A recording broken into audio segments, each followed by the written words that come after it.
నమస్కారం city news కి స్వాగతం. ఉమ్మడి కృష్ణా గుంటూరు జిల్లాల కూటమి ఎమ్మెల్సీ అభ్యర్థి ఆలపాటి రాజేంద్ర ప్రసాద్ మంత్రులు ఎమ్మెల్యేలు ప్రజా సంఘాలతో భారీ ర్యాలీ నిర్వహించారు. అనంతరం కలెక్టర్ కార్యాలయంలో తన నామినేషన్ దాఖలు చేశారు. కూటమి ప్రభుత్వం అధికారంలోకి వచ్చాక జరిగే మొదటి పట్టభద్రుల ఎన్నికలను ప్రభుత్వం ప్రతిష్టాత్మకంగా తీసుకుని నిర్వహిస్తున్నారు.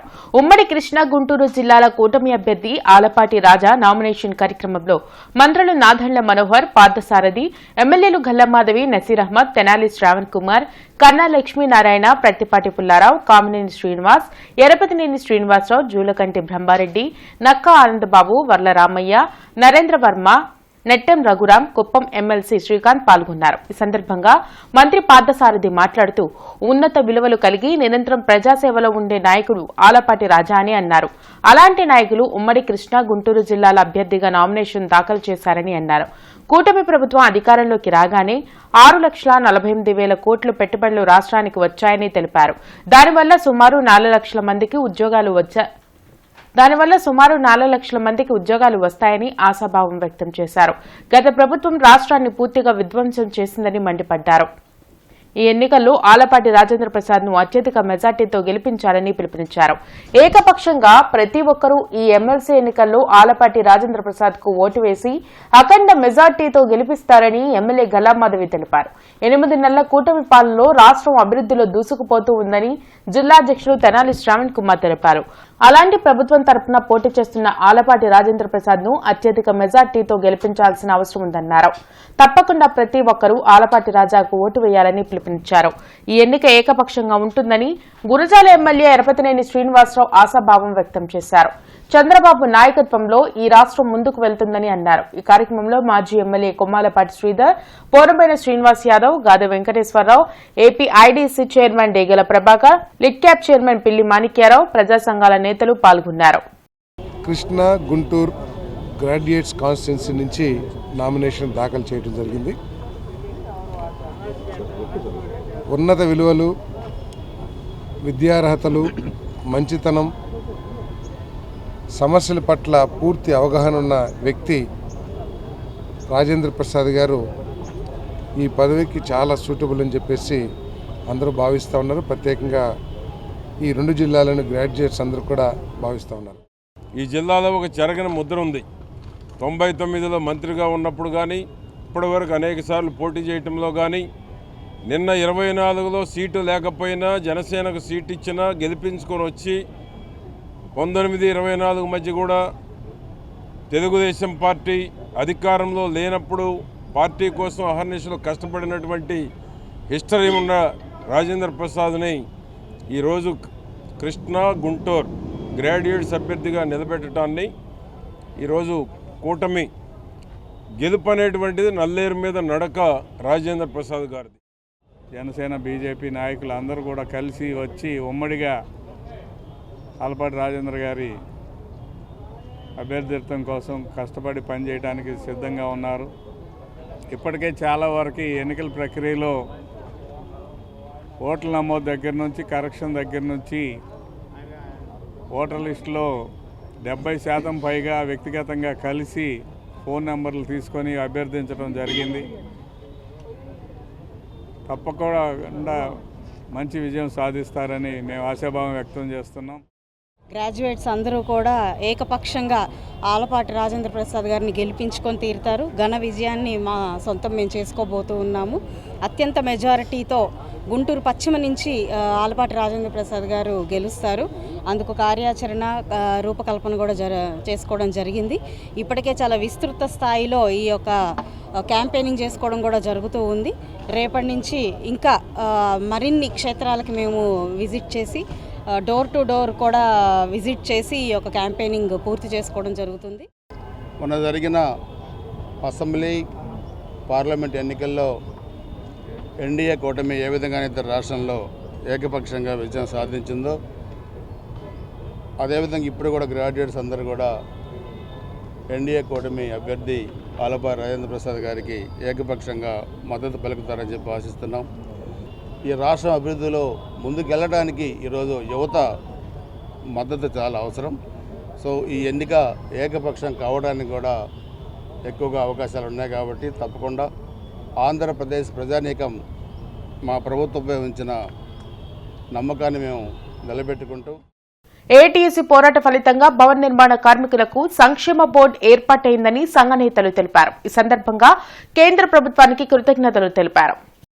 కేంద్ర ప్రభుత్వం ప్రవేశపెట్టిన బీమా పథకం అసంఘటిత రంగ కార్మికులకు ఎంతో ఉపయోగకరమని ఏఐటీయూసీ నేతలు చల్లాచిన ఆంజనేయులు, రావుల అంజిబాబు తెలిపారు.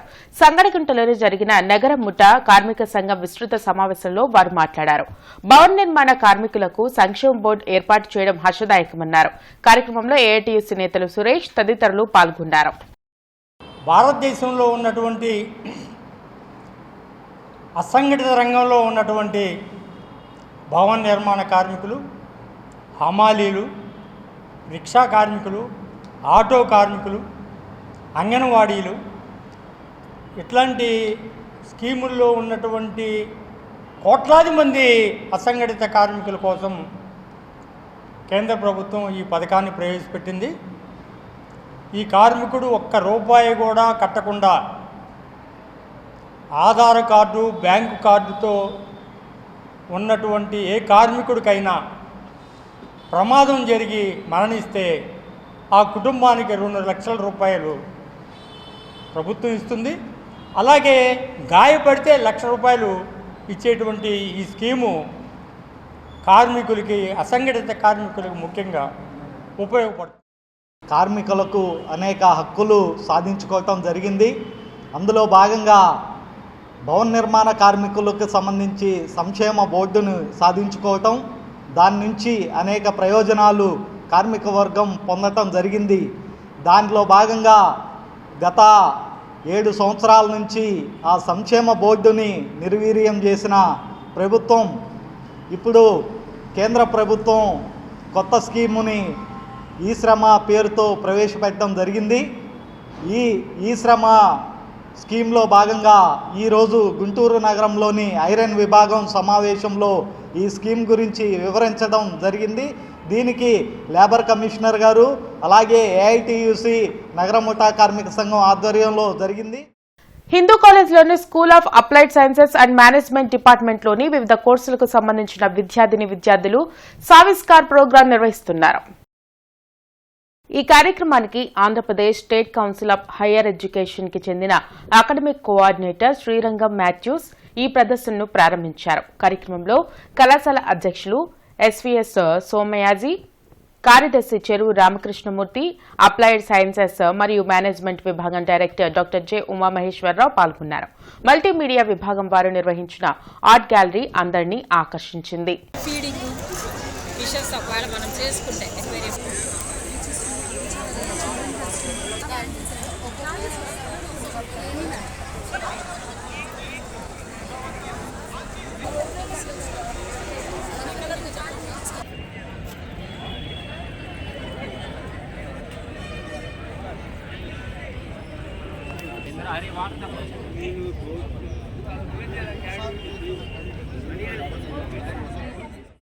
వైఎస్ఆర్ కాంగ్రెస్ పార్టీలోకి మాజీ మంత్రి సాకే శైలజానాథ్ చేరారు. వైసీపీ అధ్యక్షులు వైఎస్ జగన్ ఆయన్ను పార్టీ కండువా కప్పి ఆహ్వానించారు. శైలజానాథ్తో పాటు పలువురు కాంగ్రెస్ నాయకులు వైసీపీలో జాయిన్ అయ్యారు. ఎంపీ మిథున్ రెడ్డి ఇతర నాయకులు కార్యక్రమంలో పాల్గొన్నారు.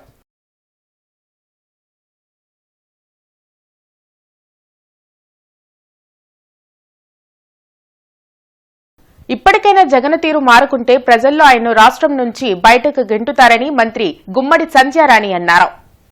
మంగళగిరిలోని టీడీపీ కేంద్ర కార్యాలయంలో ఆమె మీడియాతో మాట్లాడారు. ఆత్మలతో మాట్లాడే జగన్ మానసిక పరిస్థితి అందరికీ తెలుసని వ్యాఖ్యానించారు.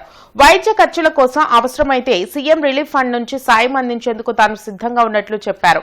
అసెంబ్లీకి వెళ్లమని ప్రజలు అవకాశం కల్పిస్తే నేను అసెంబ్లీకి ఎందుకు వెళ్లాలని జగన్ మాట్లాడడం సిగ్గుచేటని మంత్రి సంధ్యారాణి అన్నారు.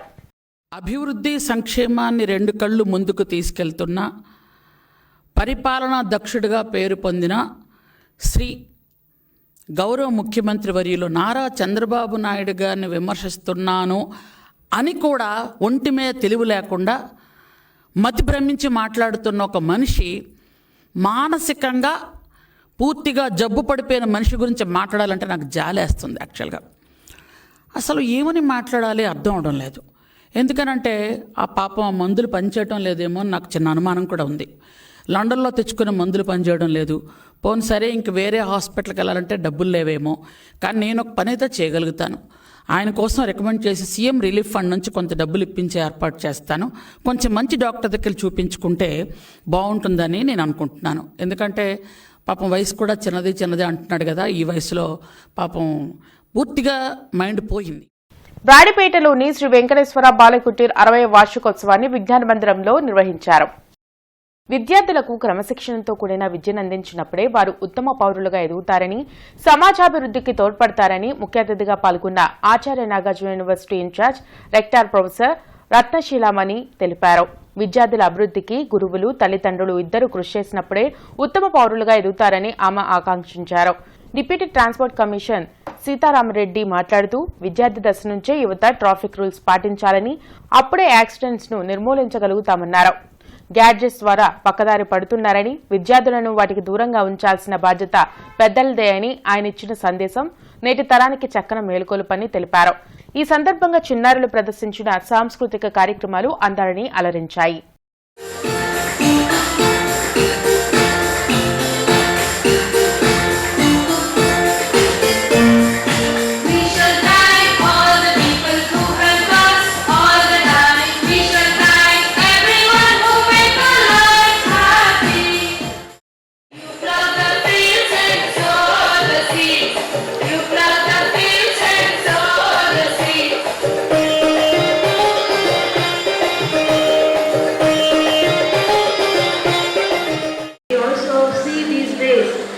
Education also has become, something like, commercial. But we have heard, and we've also just now heard in the report how different the education, the methods of teaching and so on, which have been adopted in this organization, and it is very laudable that there is a school, with giving free education to rural children. Now these objectives, unless you have that passion to do something, to bring out some good, and also unless you believe that education is very important. సుమారుగా 1,83,000 మంది చనిపోతున్నారు road ప్రమాదాల్లో. మనం ఎవరైనా ఊహించగలమా? మనం ఒక తుఫాన్ వచ్చి, ఒక పెద్ద తుఫాన్ వచ్చింది, లేదు నేచురల్ కెలామిటీ వచ్చింది, లేదు సునామీ వచ్చింది, ఇలాంటి ఈ తరంలో మనం సునామీ విన్నాం, మన ముందు వాళ్ళు అది వినలేదు. అట్లా నేచురల్ కెలామిటీస్ వస్తే కూడా కొద్ది మంది 100 మంది 200 మంది చనిపోతే దానికి మనం ఇస్తున్న అటెన్షను, ప్రభుత్వాలు ఇస్తున్న అటెన్షను చాలా ఎక్కువ. కానీ 1,83,000 మంది ప్రతి సంవత్సరం చనిపోతున్నారు. 4,50,000 మంది క్షతగాత్రులు అవుతున్నారు. అంటే వాళ్ళకు కాలు పోతుంది, చెయ్యి పోతుంది, లేకపోతే ఇంకేం పోతుంది. డాక్టర్ బిఆర్ అంబేద్కర్ సతీమణి రమాబాయి అంబేద్కర్ జయంతి కార్యక్రమం లాడ్జీ సెంటర్లో జరిగింది. భీమసేన సేవాదల్ ఆర్పీఐ పార్టీ ఆధ్వర్యంలో ఈ కార్యక్రమం నిర్వహించారు. సంఘ నేతలు నల్లపు నీలాంబరం, ముత్తయ్య, విల్సన్, అనిల్, కోటేశ్వరరావు అంబేద్కర్ విగ్రహానికి పూలమాలలు వేసి నివాళులర్పించారు. ఈ సందర్భంగా రమాబాయి సేవలను కొనియాడారు. రమాబాయి సాహెబ్ రమాబాయి అంబేద్కర్ గారి యొక్క జన్మదినం సందర్భంగా మరి ప్రజలందరికీ శుభాకాంక్షలు తెలియజేస్తూ ఉన్నాం. భారతదేశంలో అస్పృశ్యతకు, అంటరానితనానికి, వెలివేతలకు గురైనటువంటి ప్రజల కొరకు డాక్టర్ బిఆర్ అంబేద్కర్ గారు మహోన్నతమైన పోరాటం జరుపుతున్నప్పుడు ఆమె విల్లాలిగా కుటుంబాన్ని నిర్వహిస్తూ మరి తన వంతుగా కుటుంబాన్ని చక్కదిద్దే క్రమంలో అనేక కష్టాలు పడినట్లుగా మరి మనం చూస్తూ ఉన్నాం. ఈరోజు దళిత, బహుజన, ఆదివాసీ, మైనార్టీలు ఈ స్వేచ్ఛ వాయువులు పీలుస్తున్నారంటే అలాంటి తల్లుల యొక్క మరి ప్రాణత్యాగాలు. రమాబాయి గారు మరి ఆమె జన్మించి డాక్టర్ బాబాసాహెబ్ అంబేద్కర్ని పెళ్లి చేసుకున్న కాడి నుండి కూడా సమాజానికి ఒక మంచి డాక్టర్ బాబాసాహెబ్ అంబేద్కర్ భారత రాజ్యాంగం పేద ప్రజల కోసం పోరాడుతున్నాడని చెప్పి ఆ తల్లి కుటుంబాన్ని బాగు చేసుకుంటూ, ఆ బిడ్డల్ని కాపాడుకుంటూ అనేకమైన కష్టాలు పడి కుటుంబం కోసం కాదు, నా భర్త ఉంది, ఈ భారతదేశంలో ఉండ అంటరాని ప్రజల కోసం అని చెప్పి ఆమె ఎన్నో కష్టాలు పడినా కానీ వాళ్ళ భర్తకి చెప్పకుండా అనేకమైన బాధలు పడిన మహాతల్లి రమాబాయి గారు. మల్బార్ గోల్డ్ అండ్ డైమండ్ షోరూంలో ఆర్టిస్ట్రీ షో జ్యువెలరీ ప్రదర్శన 9వ తేదీ వరకు జరుగుతుందని store head Nadeer, marketing manager Gopi కిరణ్లు తెలిపారు. గుంటూరులోని మలబార్ గోల్డ్ అండ్ డైమండ్ షోరూంలో ఈ ప్రదర్శనను doctor Shama Sultana, doctor Aishwarya, cosmologist Rajyalakshmi, Peddi రమణారావులు ముఖ్య అతిథులుగా పాల్గొని ప్రారంభించారు. గుంటూరు షోరూంలో ప్రవేశపెట్టిన ఆర్టిస్ట్రీ షో బ్రాండెడ్ జ్యువెలరీ ఒక విశిష్ట ఆభరణాల ప్రదర్శన అని, ఈ ప్రదర్శనలో భాగంగా బంగారం, వజ్రాభరణాలు మరియు జాతిరత్నాభరణాలను ప్రదర్శనలో ఉంచుతారన్నారు. మలబార్ గోల్డ్ అండ్ డైమండ్స్ నిబద్ధతలో భాగంగా తమ వినియోగదారులకు 11 న్యాయమైన వాగ్దానాలను అందిస్తుందని, ఖచ్చితమైన తయారీ ధర, రాళ్ల బరువు, నికర బరువు మరియు ఆభరణాల రాళ్ల విలువతో కూడిన పారదర్శక ధరల పట్టి, ఆభరణాలకు జీవితకాల ఉచిత నిర్వహణ, పాత బంగారం ఆభరణాలను తిరిగి విక్రయించేటప్పుడు బంగారానికి 100% విలువ మరియు బంగారం మార్పిడిపై శూన్య తగ్గింపు, వజ్రాభరణాల మార్పిడిపై 100% విలువ, 100% BIS హాల్మార్క్తో ధృవీకరించబడిన స్వచ్ఛమైన HUID బంగారం, అంతర్జాతీయ ప్రమాణాలకు అనుగుణంగా 28 పాయింట్ల నాణ్యతా పరీక్షలు నిర్వహిస్తారని తెలిపారు. ఈ కార్యక్రమంలో మలబార్ ప్రతినిధులు ఎంటీ జితిన్, కస్టమర్లు పాల్గొన్నారు. ఇది చూడకపోతే చాలా వరకు చాలా మిస్ అయిపోతాము. ఎంత చక్కగా ఉందంటే ప్రతి జ్యువెలరీలో వీళ్ళ నినాదమే art in every jewellery. So నేను చెప్పేది ఏంటంటే నిజంగా ఈ ప్రతి జ్యువెలరీలో ఒక ఆర్టిస్టిక్ నైపుణ్యం ఉంది అండ్ ప్రతి జ్యువెలరీలో ఒక స్టోరీ దాగి ఉంది. ఎంత నైపుణ్యంగా ఎంత చక్కగా వాళ్ళు డిజైన్ చేసి మాకు ఇచ్చారో కనబడుతుంది. ఈవెన్ డివోషనల్ అది ఒక్కొక్క క్లారిటీ ఏదైతే ఉండిందో నిజంగా ఒక గుడి మీద ఎలా ఉండేదో సేమ్ ఒక జ్యువెలరీ మీద కనిపిస్తోంది. అండ్ ఈరోజు నేను ఇక్కడికి వచ్చి చూస్తుంటే కనుక చాలా అంటే చాలా బాగున్నాయి. క్వాలిటీ మాత్రము ఒక్కొక్క జ్యువెలరీ ఒక్కొక్క యూనిక్నెస్ ఉండి దాన్ని తయారు చేసే పద్ధతి కానీ, అండ్ ఇప్పుడు నేను క్యారీ చేస్తున్నటువంటి ఈ హారం కూడా ఇక్కడ మన మల్బార్ స్టోర్లో నుంచి తీసుకున్నదే. చాలా లైట్ వెయిట్ ఉంది. జ్యువెలరీ అనేది కూడా మనకి ఇప్పుడు అంతా కూడా వెడ్డింగ్ సీజన్స్ కాబట్టి పిల్లల నుంచి పెద్దవాళ్ళకి ఎవరైనా సరే వేసుకోగలిగిన ఇటువంటి ఆభరణాలు మనం ఇక్కడ చూడొచ్చు. ఇవి ఇప్పటివరకున్న వార్తా వివరాలు. మరికొన్ని వార్తా విశేషాలతో మళ్ళీ కలుద్దాం. అంతవరకు సెలవు. నమస్కారం.